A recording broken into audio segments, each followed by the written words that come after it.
Olá pessoal, tudo bem com vocês? Eu espero que sim. Sejam todos muito bem-vindos à Introdução aos Estudos da Tradução.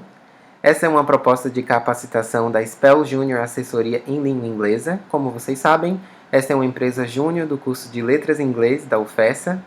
E dentre os trabalhos desenvolvidos nessa empresa júnior, nós temos a tradução e, sobretudo, a tradução acadêmica como um carro-chefe. Portanto, os conhecimentos desenvolvidos aqui no decorrer dessas aulas funcionarão como um conhecimento de base para que vocês possam lidar com as tarefas da empresa. Eu espero que vocês gostem dessas aulas. Deixem nos comentários aí a opinião de vocês, se vocês curtiram. Enfim, podem interagir porque eu vou gostar muito de ler os comentários de todos. Vamos falar um pouquinho sobre o funcionamento desse curso. Basicamente, nós teremos dois módulos.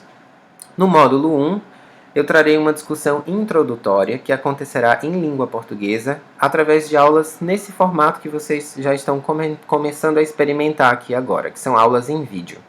E a consolidação desse conhecimento acontecerá através de participação em atividades propostas numa plataforma chamada Google Classroom.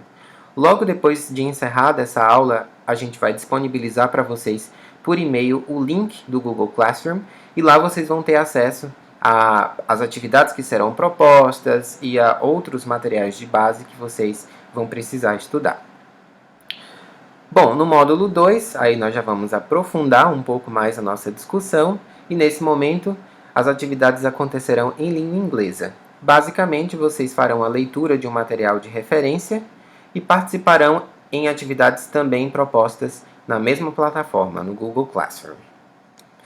Bom, o que vai acontecer então nesse módulo 1, nessa discussão introdutória?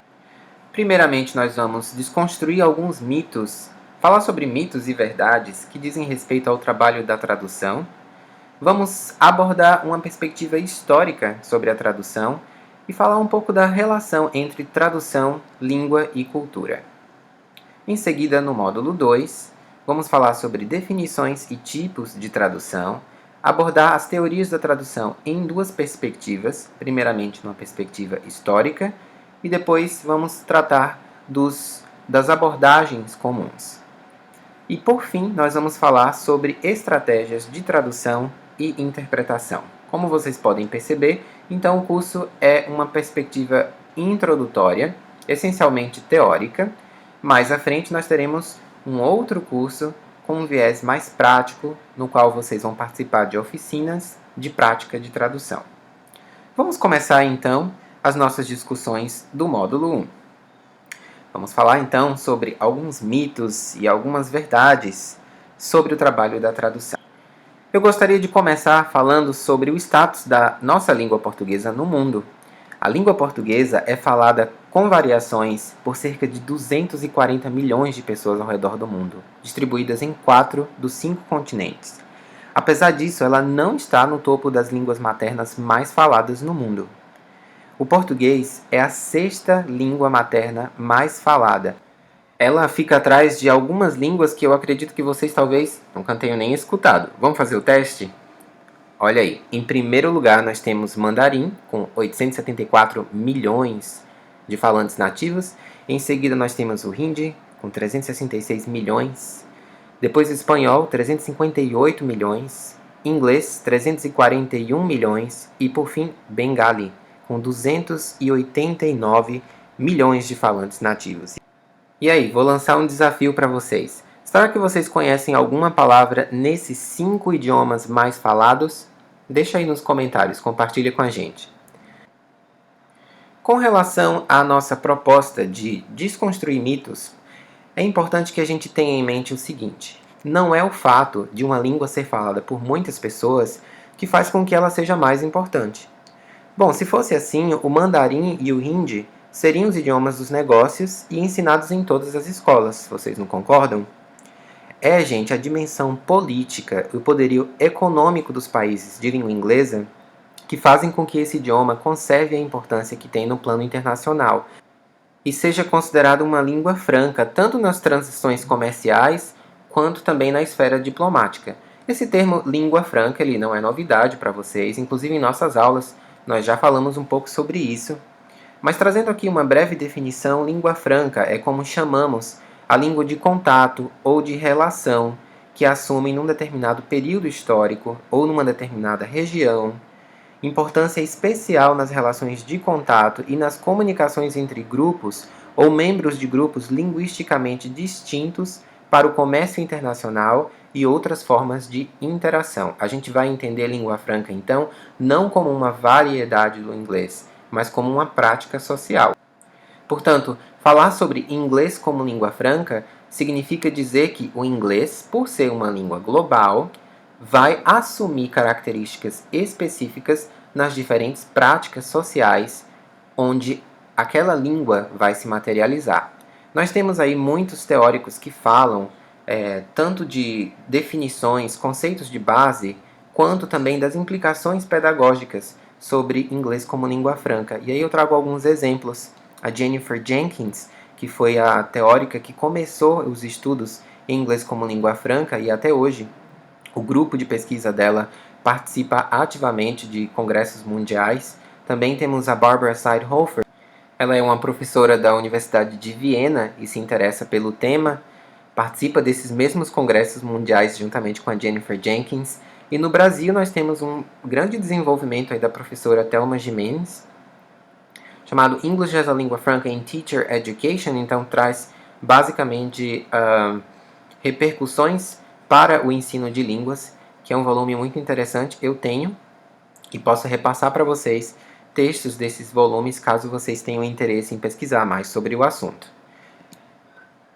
Bom, numa perspectiva histórica, a ideia de língua franca nem sempre esteve relacionada com língua inglesa, especificamente. Então, nós tivemos outras línguas francas que foram se estabelecendo com o decorrer do tempo, justamente por aquelas questões políticas e econômicas que eu havia mencionado com vocês. Durante o Império Romano, a língua franca na comunicação com o Oriente, por exemplo, foi o grego. E para o Ocidente foi o latim. De fato, o latim foi a língua franca das ciências e das artes até o século XVI. Na maior parte da África e Ásia, e em parte da Europa e da Oceania, o árabe foi a língua franca desde o século VII, especialmente nas relações comerciais e na religião islâmica. Foi a partir do século XVII que o francês assumiu o posto de língua franca da diplomacia, e até hoje o francês é usado por muitas instituições internacionais. Durante o século XIX e início do século XX, o alemão foi a língua franca em grande parte da Europa, especialmente nos negócios. Foi somente na segunda metade do século XX, após a Segunda Guerra Mundial, que o inglês assumiu o posto de língua franca do comércio e da diplomacia. Isso porque os Estados Unidos se empoderaram da política, do poderio militar e da economia após a derrota da Alemanha nazista, né? Então eles tiveram aí uma atuação decisiva na criação da ONU, a Organização das Nações Unidas. Essa organização internacional, que foi fundada lá em 1945, foi justamente o ano em que se encerra a Segunda Guerra. Então, com o objetivo de impedir que crimes contra a humanidade voltassem a acontecer, a ONU é criada após esse contexto de guerra. Além do inglês, a ONU tem outros 5 idiomas oficiais: o francês, o espanhol, o russo, o árabe e o chinês. Não é, portanto, pessoal, casualidade que se considerem idiomas oficiais da ONU as línguas das potências vencedoras da guerra que repartiram a Alemanha derrotada em 4 partes. São, portanto, Estados Unidos e Reino Unido com o inglês, França, representando o francês, e a ex-União Soviética com a representação do russo. Além disso, é interessante a gente observar que o alemão não é língua oficial da ONU, apesar da sua importância atual e de ter sido língua franca na Europa dos negócios até o início do século XX. O mesmo ocorre com o italiano e com o japonês, pois Itália e Japão foram países que apoiaram o eixo nazista. Significa dizer, portanto, com toda essa discussão aqui, que são questões políticas, econômicas, militares, muito mais do que beleza, funcionalidade ou quantidade de falantes de um idioma que faz com que ele assuma a importância do plano internacional e se configure como uma língua franca. Então, linguagem é poder. Language is power. Vamos falar agora sobre outros mitos referentes ao trabalho de tradução. E aí vem esse. Será que os programas de tradução online resolvem a vida do tradutor? Será que eles são suficientes? Será que traduzir significa simplesmente colocar todo o texto de partida no Google Translator? Bom, gente, é claro que é muito bom recorrer ao famoso Google ou a outros programas para tirar alguma dúvida pontual ou uma curiosidade, mas nada além disso. Portanto, é um mito. Um trabalho profissional de tradução requer profunda pesquisa, interpretação, e eu acho que essas são palavras-chave no trabalho de tradução. Tradução não é simplesmente verter algo de uma língua para outra, mas é, sobretudo, um trabalho de pesquisa e um trabalho de interpretação que técnicas de robôs não são suficientes para resolver. Então, nesse caso, é fundamental o profissionalismo de um tradutor. É alguém que vai avaliar questões culturais, é alguém que vai avaliar as questões pragmáticas da linguagem, né? Então, assim, existe aí uma sensibilidade com relação a todas essas questões de uso da linguagem, de recepção desse texto na comunidade que vai ler aquela tradução, que necessitam do olhar e do profissionalismo de um tradutor. Seguindo então para o próximo mito. Será que basta ser fluente no idioma para ser um bom tradutor? Bom, esse é mais um mito, porque falar fluentemente uma outra língua não simplesmente te qualifica como tradutor. De fato, a tradução é uma carreira e, como outras, você precisa de quê? Treinamento formal e experiência para exercer essa profissão. Isso acontece porque tradução é mais do que apenas converter palavras de uma língua para outra. A tradução requer a habilidade de entender um texto e passá-lo para outra língua, adequando o tom, adequando a linguagem para aquele determinado público-alvo.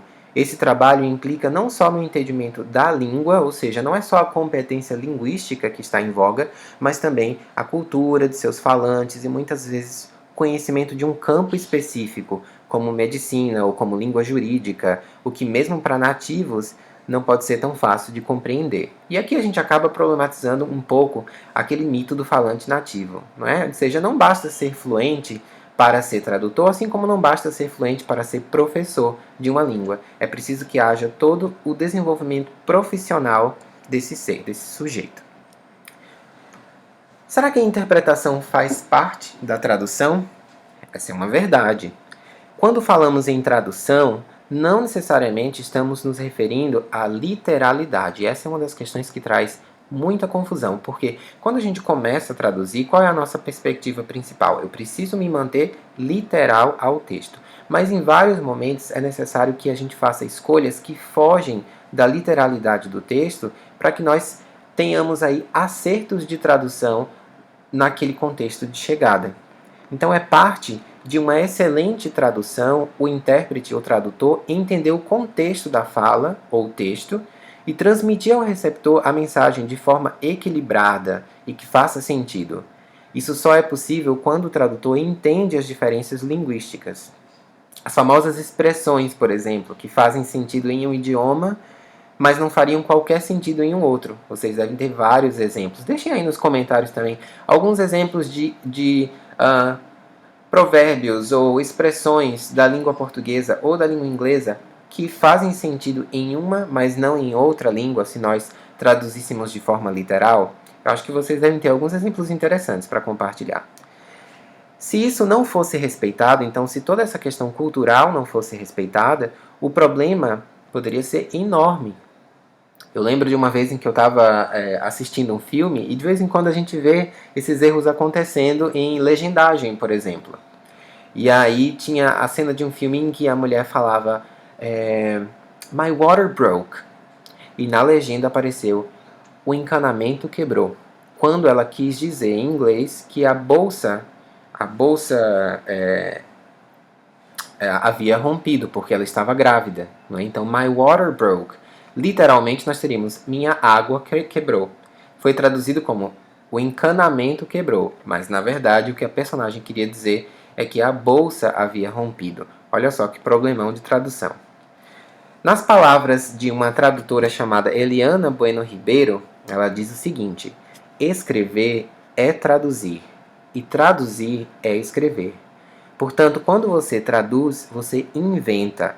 Toda tradução é uma traição. São palavras até parecidas. Tradução e traição. Nem a tradução automática é fidedigna. Ou seja, sempre vai haver uma impressão de subjetividade e uma adaptação na tarefa de traduzir. Tá bom? Eu espero que vocês tenham gostado desse primeiro momento. Nós abordamos aí alguns mitos e algumas verdades sobre a atividade de tradução. Eu vou pedir que vocês se encaminhem agora para o Google Classroom e que vocês respondam à atividade de consolidação que foi postada lá. Foi muito bom estar aqui com vocês, eu espero que vocês tenham gostado da aula. Deixem aí nos comentários o que vocês acharam. Se tiverem alguma sugestão também, podem apontar e nós nos encontramos no próximo vídeo. Beijão para todos e se cuidem, fiquem em casa.